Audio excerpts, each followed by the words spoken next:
Thank you very much for joining the Mike on Mike program. If you're watching on Facebook, please go to the Mike on Mike page, like and follow that page. That helps the algorithm get things out, and you'll be notified before anyone else that there's a new show out.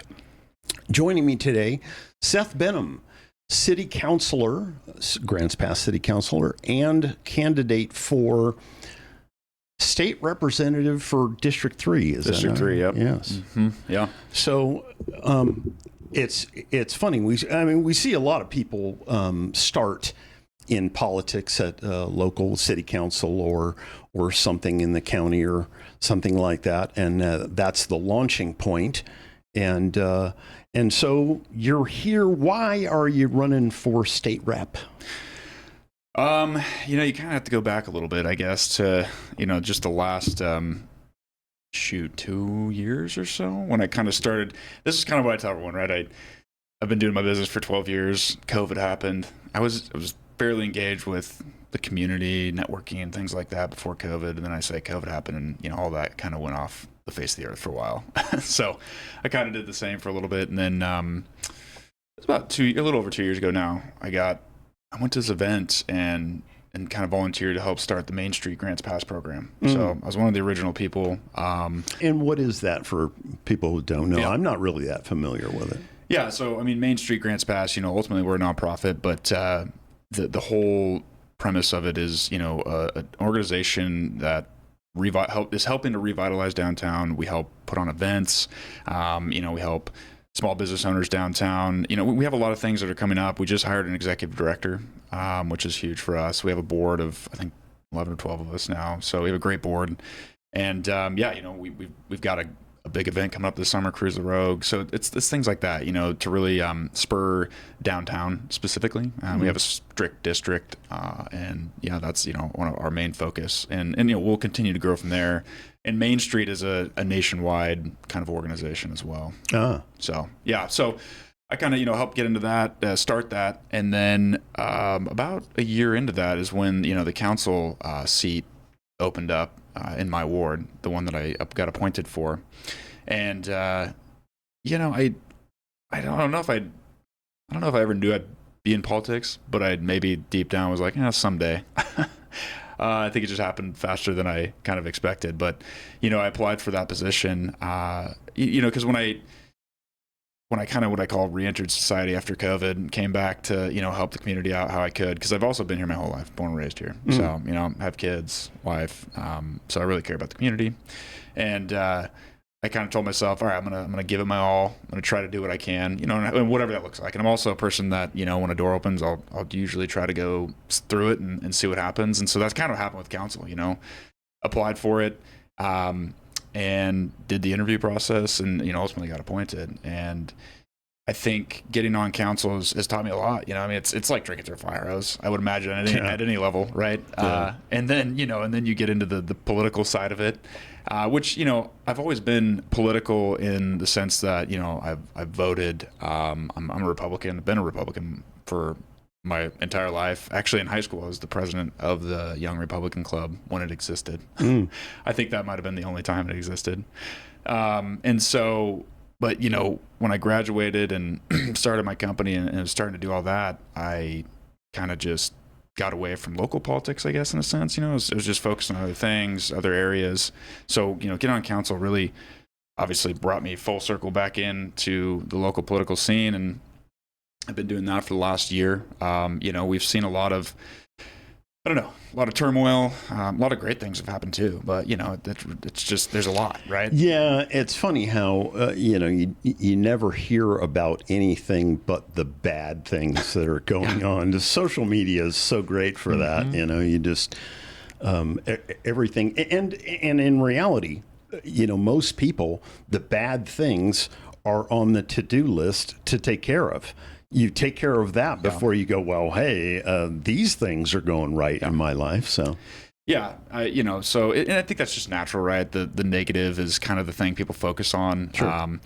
There is a lot of good going on, but there's always things to work on for sure. And so, after being on council for a year, I think this position, I had people asking me to consider and people that I would also consider, close friends, people I trust, people that, I ask questions to and look to for advice. And for me, it wasn't about trying to unseat another Republican.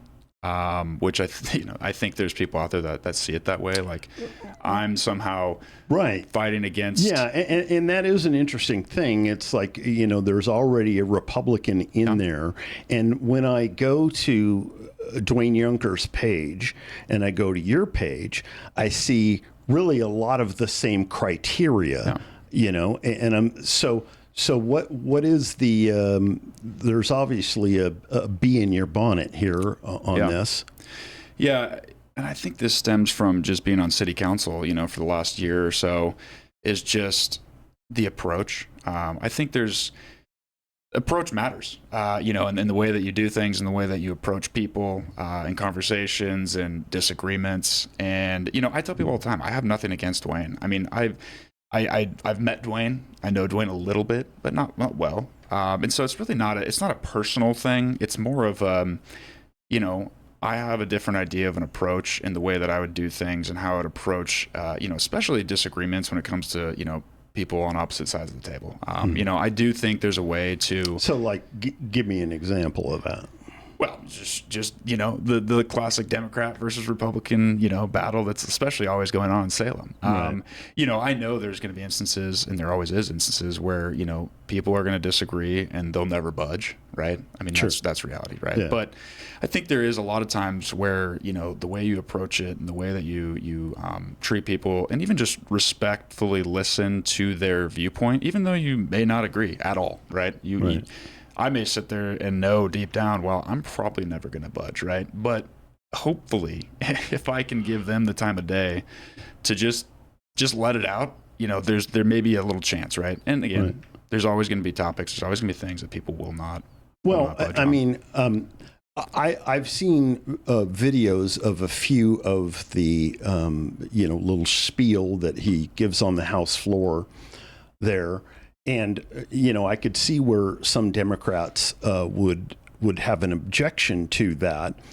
But I don't really see him when he's, because obviously when other people are talking, you are listening or whatever. I haven't really seen the clash. Now, it may well be that there are certain Democrats that don't like him just on the basis that he's a Republican or whatever. But what's the so I mean, it sounds like a tone issue that you're calling out there. Yeah, I mean, I would say a tone issue. I spent a handful of time in Salem in just the last few months. I went up in early January, spent some days up there, meeting other legislators, other lobbyists, and I kind of got the sense that there was just, it was that tone, that approach that turned a lot of people off, whether it was from working together or even wanting to approach a conversation. And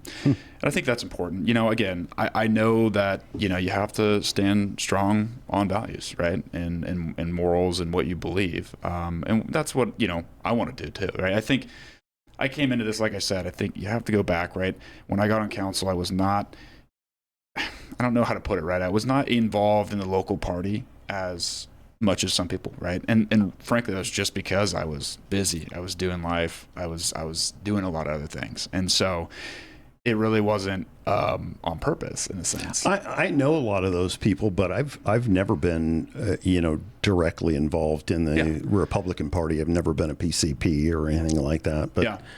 And, I mean, just in this experience, I've had a lot of people, I think that are a part of that, which is fine. I think, to each their own, right? I mean, if people want to invest a lot of time there, that's great. But it's interesting that there's this idea that I'm just trying to come in and, I don't know what it is, right? Maybe I'm a secret Democrat. I'm trying to. What is this criticism that you've heard from people about your? Oh, I see. Yeah, just about my candidacy, and and why am I doing this? Why would I try to unseat someone? And again, I think for me, right, it just comes back to that approach.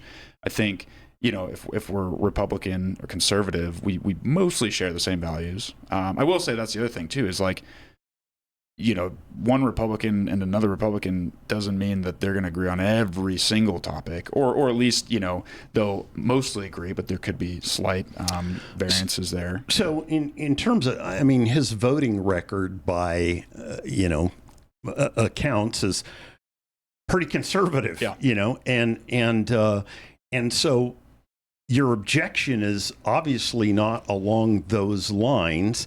You think there's some sort of a tone issue. What do you think you can get done there that he's not doing? Well, one thing I will say I don't know. I find it fairly interesting, up until this last session, there was $0 brought back for any project.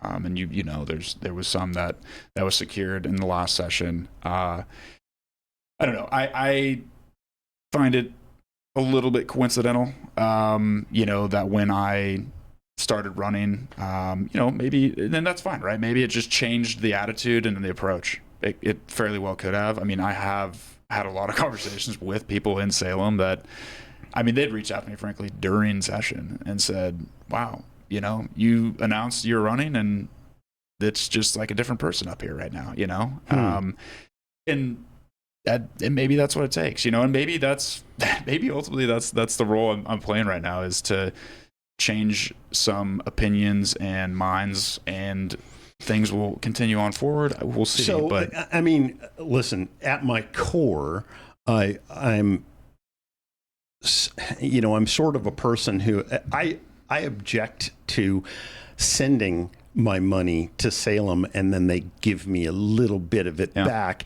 and in focused amounts. Like, I don't want to be a person who goes, well, let me see here. I'm paying too much in taxes. I've got to go find some government program to somehow lessen the burden on me. And of course, that'll be somebody picking winners and losers. And I'll be one of the winners because, and I'll get some of my money back, but I'm taking it from my neighbor. That's the problem that I have with them doling out money. But this is the system, the way it is now. Well, it's. And I don't necessarily agree with the whole system, right? Definitely not. I'm a taxpayer too. I own a business. It sucks, right? At the end of the year, you're like, oh, okay. It's insane. And try owning property. I have nothing to complain about. The office in which we're sitting is not mine. It belongs to a friend of mine. But he pays a ridiculous amount of property taxes. I know my building, property taxes are the biggest thing that I pay. Always my biggest nut to crack all year long. And then I'm paying income tax on top of that. And when you look at how it all breaks down, the return is not. Yeah, the return is not there. Obviously we're supporting a lot of stuff in other places that aren't here.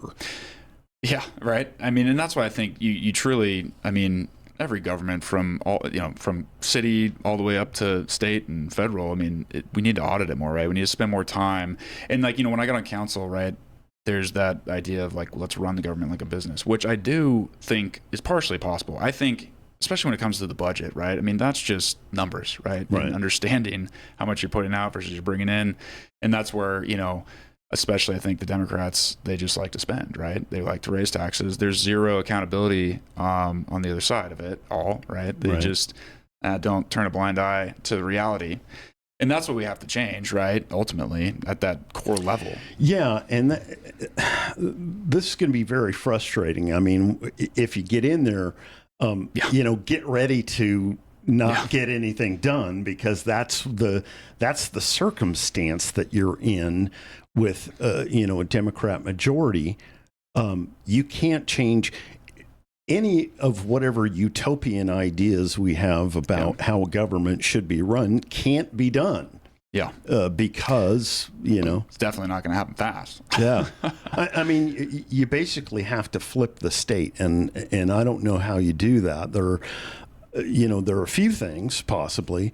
One is, get rid of mail-in voting so that we have some idea that the votes that are happening are the votes that are counted are the votes that actually took place. Yeah. And then, Republicans have to get off their fat ass and vote. Yeah. because they don't do it. I mean, there's a lot of, and I understand that. Well, and I'll say too, I think we need younger people too to vote. Yeah. I mean, I know a lot of people my age that just don't vote, or just aren't very educated. Not, they're not they don't engaged in it at all. I totally get it. Yeah. You go downtown, and there happens to be a No Kings protest going on, and man, it looks like an old folks' home opened the doors and told everybody to go outside for a while. And the same thing is happening on the Republican side. I've been, to their events, and it's really old people. There aren't many young people. You're about my son's age, and he is like politics. I've always been a political junkie all my life, and he's like, he can't stand it. Which is that's kind of the norm for a large portion of young people, give or take. I'm 30, so give or take 10 years to me, and that's kind of the range of. I think a lot of them are disenfranchised, right? They just why do it, right? I mean, but you know what? And I totally understand checking out, because there's. And this is a buzzword that's getting used on both sides of this argument now, is affordability. And it's a big deal. Young people, when I was coming of age, 18, 20 years old, houses were just starting to break the $100,000 mark. Yeah. Mean houses. There was always some that were more than that. But, your average home, 100,000, and I thought, oh my God. Yeah, because I know what amortization is, and I knew it then. I know how that works. And young people, when you're about to buy a house, go online and search amortization table, and then look what happens and how much money you actually give your mortgage company. Oh, yeah. It's many times what it'll make you sick. The value is. It's crazy. So. I want young people to be able to afford a house. And government can't do that. Government can only get out of the way and allow economies to become affluent. Well, I think in Oregon, and this could be a pipe dream, probably will be, but we're kind of at a big crucial point, right? I mean, we're almost last in the U.S. for business friendliness. I mean, tax, all of that, right? It's all, even in just the last 8 years, I was looking at the data like a month or so ago, and it's just, ever since Kate Brown became governor, it seems like it exponentially dropped off, or, went up, or whichever way you want to say. But it's kind of, we have to turn it around, or we're just going to be at the very bottom of the barrel, and potentially even worse than that. I don't know how. I'm sure it can get worse. Yeah, well, it can, and it will, on the basis of young people that are coming up just leaving, and going somewhere else where it's more economically conducive to. Yeah, I was talking to somebody, the other day about just, especially specifically in Salem, right? Like, I think you get these certain people in office, especially on the Democratic side, the extreme right side of it, the far left. And I'm like, I don't know if the people that voted them in, maybe they really do stand behind them, or they just don't truly vet their candidates enough, and they let it slip through. And here you go. You got these people in office that really, look, anyone can run for office, but you do still have to have, specific qualities and things that you've done in your life to try and, make something good out of it. And so I think there's a lot of people that just get in there that just, like, I'll do it. And then they get in there. Well, and then the other thing that is a mystery to me is, let's say you live in Portland, and half the town is boarded up, and there's homeless people everywhere, and when is it that you make the connection between how you've been voting and how things are going? Yep. And maybe they just haven't extrapolated that. Yeah. I can't imagine. Do do they not want to change things because that would be like admitting that Republicans were right about something? Or, I mean, Yeah. I wonder that. Yeah. Maybe they do know, I don't know. But But on a basic human level, if you do know that, and it's just you live in this place that looks like a third world country right now. Right. And it didn't 10 years ago. I mean, well, and voting's anonymous. No one knows that you voted in a particular way. Maybe you could change your vote and change your town, and you wouldn't have to admit to your wife that you're actually not as crazy as she is or something, Well, and this is one thing I'll say, and I say to people, young people too, the reality is that who you vote for does actually matter, right? Because I think, especially in the younger population, because I've been talking to some people. They think it's totally a scam.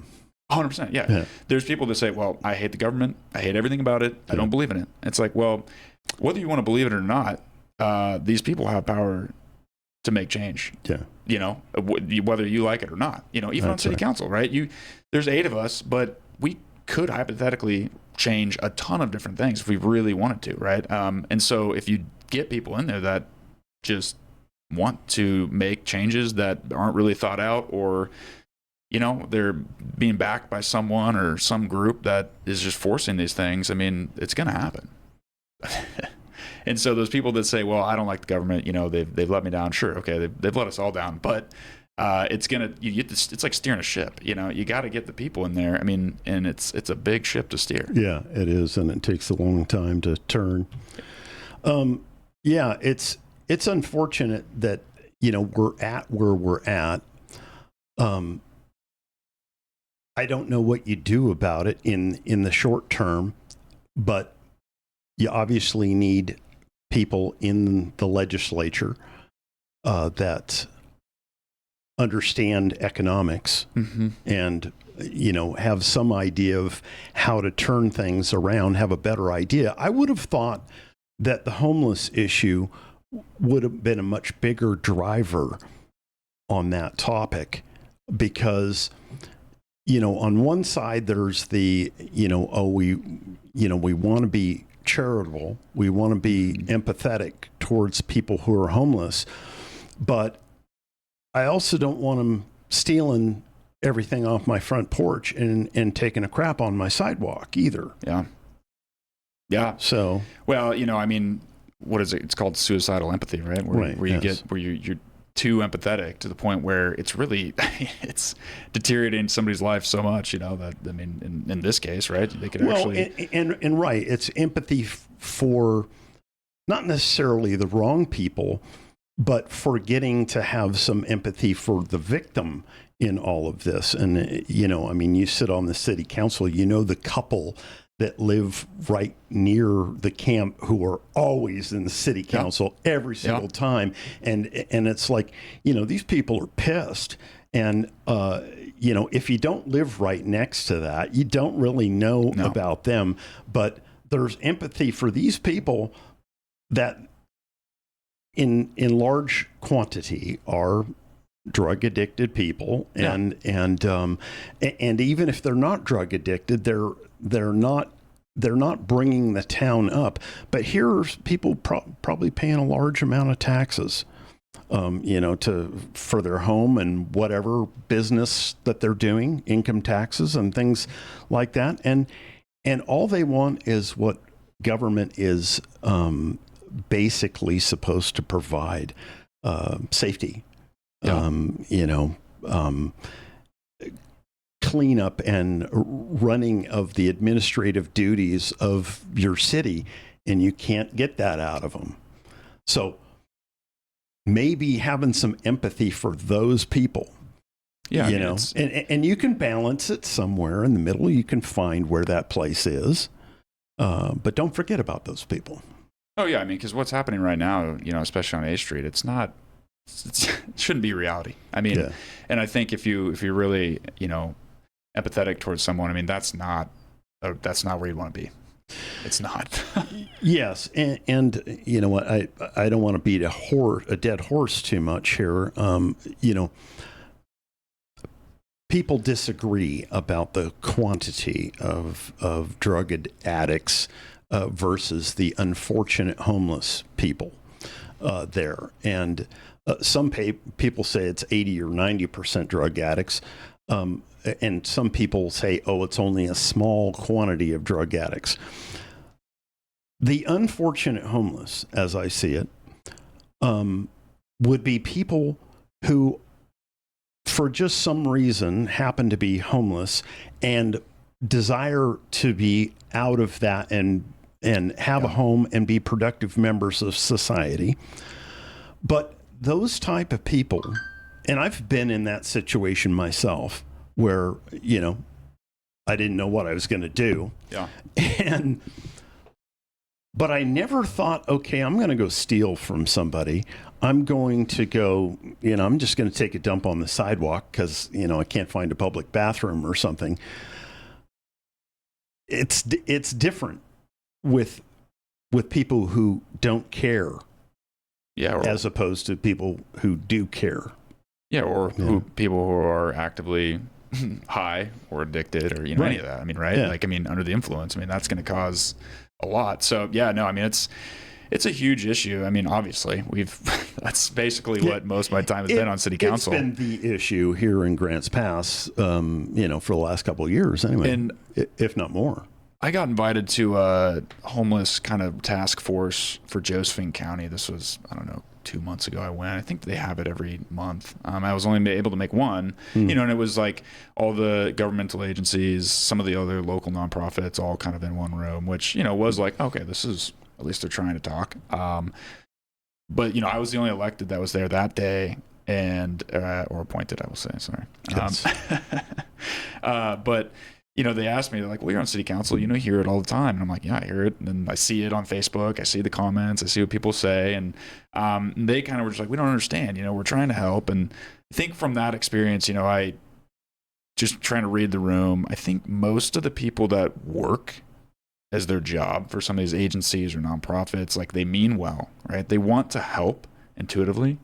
But I mean, truly where it comes down to is the leadership, right? The people at the top, whether it's a nonprofit, you know, they are part of that, whatever you want to call it, the homeless industrial complex, right? And sure. There's, you know, taking a piece of that pie, or governmental agencies that are just complacent, you know, and they don't want to actually lead and make positive change, you know, because I was like, look, you know, you can give out free stuff, you can do all this, but there's no data that supports that's actually improving it, right? Like, how many people did you get off the streets? How many people did you? Right. And one would think that would be the goal, would be to get people off the streets, maybe get people who are on drugs to no longer be doing drugs. That doesn't seem to be the goal at all of the you know, the homeless nonprofits. It's, I guess they get a certain amount of money. Yes. I don't quite understand how the finances work, how they get paid. Do you get paid on the number of homeless people that you do or whatever? But see, we're stuck in this circumstance, and you cited it on your website that HB 3115 has us in this little box. We won the Supreme Court case that should have freed us, but it didn't. Freed everyone else. Well, yeah, it did free everybody else. You go to California, and there's a lot of places that were having this problem before. They use, which is crazy. They use our judgment to free themselves from this problem, and yet we can't do it. And then so the state instituted 3115, which basically you know, mandates us to do certain things for the homeless. And with that in consideration, what is the solution to this? Because you have to play this game inside their rule book here. You have to play on their board. Well, I guess we'll find out if it works in a few months. You know, at least what we decided to do, you know, with Parker's Place and all that. Right. You know, and that whole process was all over the board. I'm sure you paid attention to that. Yeah, and in my personal opinion, no sane, you know, city council would go in that direction. It's just, and you can probably speak to this, that it seems as though people on the board there, on the council, that is, sort of see that as, here I am between a rock and a hard place, and if I don't do something, I'm going to be criticized for doing nothing, and but then if you do something that triggers somebody in the wrong way, you're going to get a lawsuit on your hands or something like that. Yeah. Well, that's exactly what's happened in the last 2 years. Well, more than that, right? It's but recently, with catch-22. Yeah, catch-22. And I think, as far as House Bill 3115, I think it's clear that it's not going to be fully repealed, at least right now. I mean, they've tried. They even had it in this session, and it just instantly failed. So, I mean, I think at the bare minimum, we have to come to the table with at least reform, right? At least start at some level and try to get them to buy and agree. I mean, because there's so many... What, to like amend that statute or something? Or start amending pieces of it, right? If they're not going to do the whole thing. I mean, because there is certain aspects of it, right? I mean, the fact that there's no real control in local city governments and county governments, I mean, it's not good, right? Because every municipality is different, I mean, we all have different geographic areas and the way our towns are laid out, and so one size does not fit all. And then the fact that it opens it up for pretty much lawsuits across the board, I mean, that's really what it does right now. And then it gives a judge the right to basically say, here's what's objectively reasonable. Objectively reasonable is one of the screwiest wordings I've ever seen in law. I would never want to be the judge that had to, rule on that. Well, especially if you live in that community. I mean, we have a diverse viewpoint across all of society, and to ask someone what is objectively reasonable, that's extremely subjective. Oh yeah.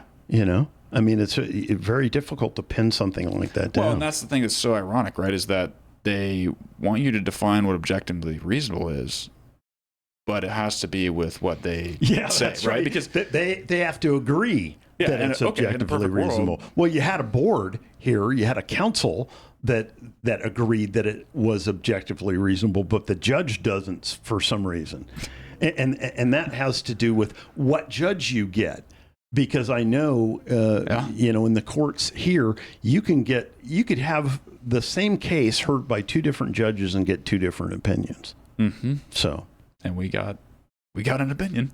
Yeah. I mean, and here we are, and we'll see what the outcome is, right? I mean, I don't think it's the end all be all, right? I mean, when I got on council, I removed the word solve, solution, any of that, because I don't think. This issue is such a deep societal issue, especially now, and it's nationwide. But, we definitely need to figure out, okay, how do we progress in the right direction and forward and fast, right? Well, I have a question, because it seems as though at Parker's Place, you're going to have some accountability requirement, not the same, but similar as to the Gospel Rescue Mission. Like, certain things you can't do. You probably can't shoot up drugs at this place, and so there's going to be a small portion of the homeless that are currently in the camps that might go there for services or whatever. But then you're still going to have the problem of the people who just want to freely do drugs and not be bothered, which are, a large part of the population of these camps.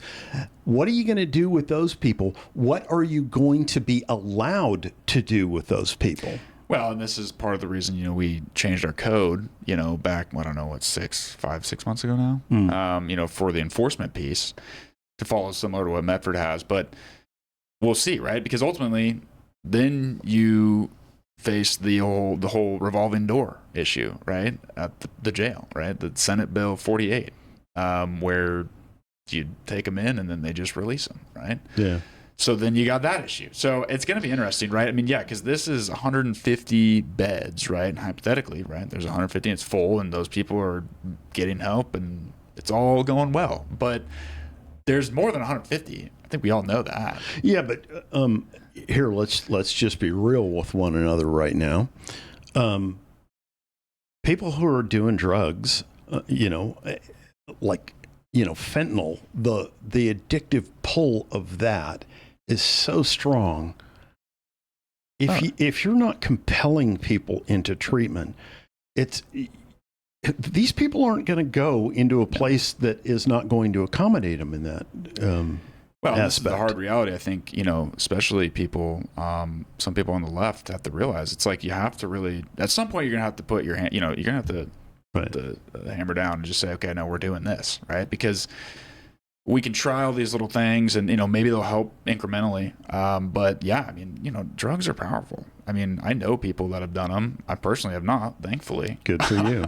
But I've definitely talked to people, they made it out. But, the experiences they told me, it's like, oh, how would you even be able to make that decision or even be in a place where you would be convinced, right? Because especially you're just under so much. It's, if you're already kind of weak, that's difficult to break. And I don't know what going to jail for a week would do to you. I don't know what going to a place like this would do, or if you would even go to a place like this. So the thing is that at some point one would hope that if people don't want to go to this place over there, that you have some legal thing that you can go, okay, listen, you're not cooperating with us here. You're going to have to either go to jail or leave town, go to some other town that's more, accommodating to you or something. And so I don't know where that ends up. It just goes in circles. It goes in circles. Kind of, and then you get to the question of like, what do we do? Do we open up hospitals again, kind of the mental hospital, or a more drug-associated hospital? But then, is that government funded? Well, is that of course, of course it is. And listen, there are certain things that I think are appropriate to be funded by government. Yeah, and probably more than half of what they do now, they shouldn't be doing. But if you're going to solve society's problems, you're going to have to do that because. The way they're doing now, it seems like we're warehousing them, in public as a public nuisance and just facilitating them slowly killing themselves.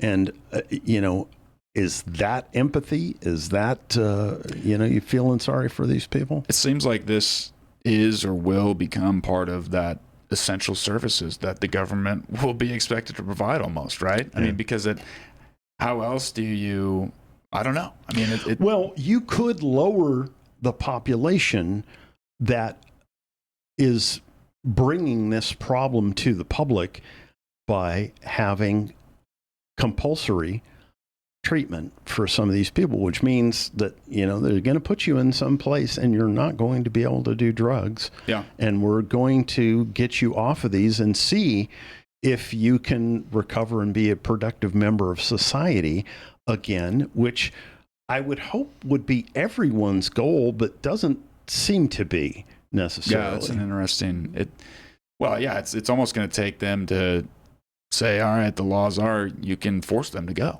Like you can force them to go to the Gospel Rescue Mission, right? But that, right now, that's obviously not the case. Yeah, well, they're not equipped for that sort of thing. Yeah, somebody coming down off of, let's say somebody's got a really heavy habit. You go to a place like that and, you got to wean somebody off of that, or you have to give them some other alternative drug that makes them coming off of drugs doable. But really, even right now, I mean, you can't force them really to go to any of those programs. You can suggest it. And again, but you grew up here. Yeah. So it wasn't that long ago in your life even that we didn't have this as a problem.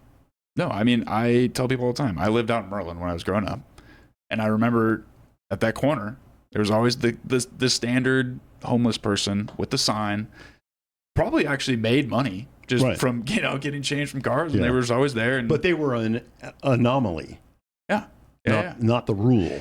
I mean, I think COVID really, escalated this very quickly. I mean, I feel, and maybe other people see it differently, I feel like that's when it really started shifting, especially with the younger people that were being homeless and drug addicted and all these things. And, whether that actually had to do with, I don't know. Well, I mean, society during COVID, everyone was lonely. They're all, I mean, isolated. We can go in deep conspiracies about all what COVID actually meant. But I mean, I feel like that was kind of like a huge turning point when it really started to get bad. Yeah, it wasn't really the illness. It was the reaction to it. Yeah. And that's a screwy deal. So, is there anything else that you want to talk about? Do you have any particular legislation that you're interested in, or things that you hope to accomplish if you... Yeah, I mean, I've got my kind of the priorities, which are supporting business and really business of all size, small, medium, and large. I don't think we can afford to lose another Dutch Bros. I think that's going to be the biggest fumble of the history of Grants Pass and Josephine County, for a lot of reasons, unfortunately. It's happening statewide, though, with lots of companies are leaving the state. Yeah. So. Well, I think it's only a matter of time before Nike leaves and things like that, which would be a huge hit. So, we need to figure out more incentive programs around businesses of all sizes, right? I mean, not only to bring businesses here, but keep businesses that are already existing, because that's what we're going to have to do. It's just the business climate has gone downhill so fast that we need that, right?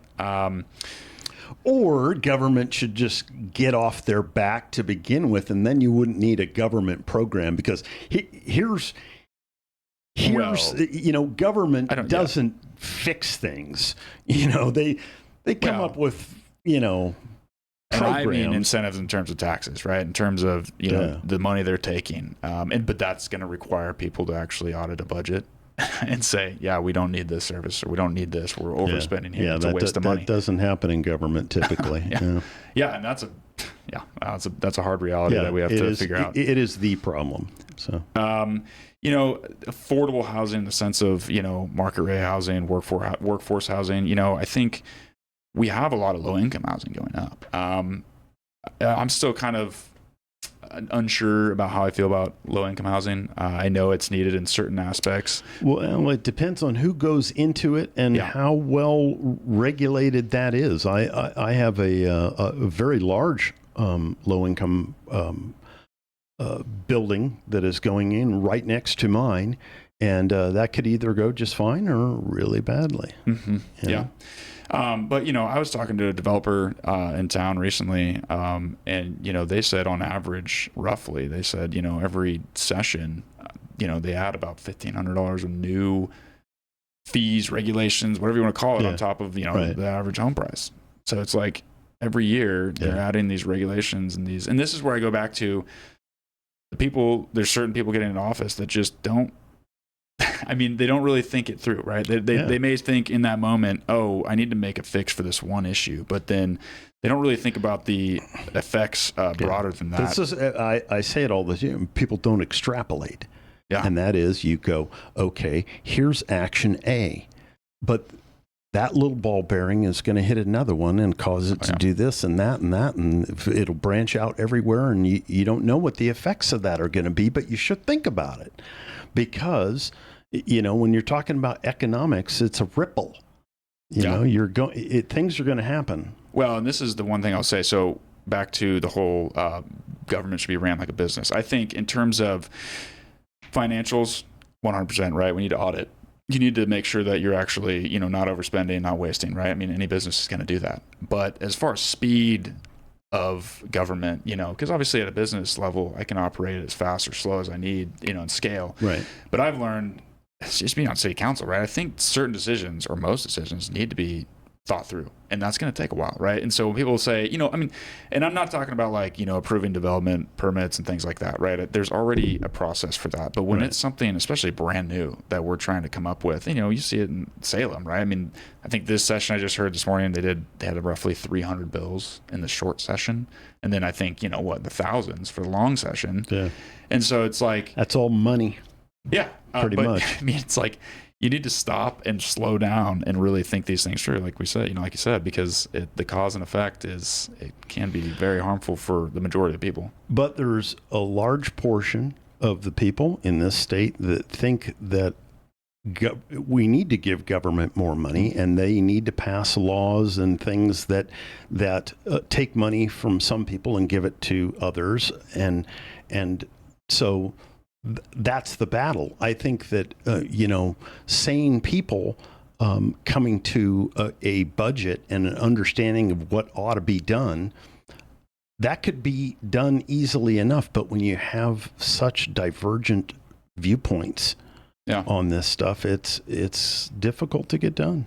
Well, and that's why, I'm, hopeful, again, could be a dream that never comes true, that, we're reaching a point in Oregon where the other people on the other side are going to have to say, okay, this isn't working.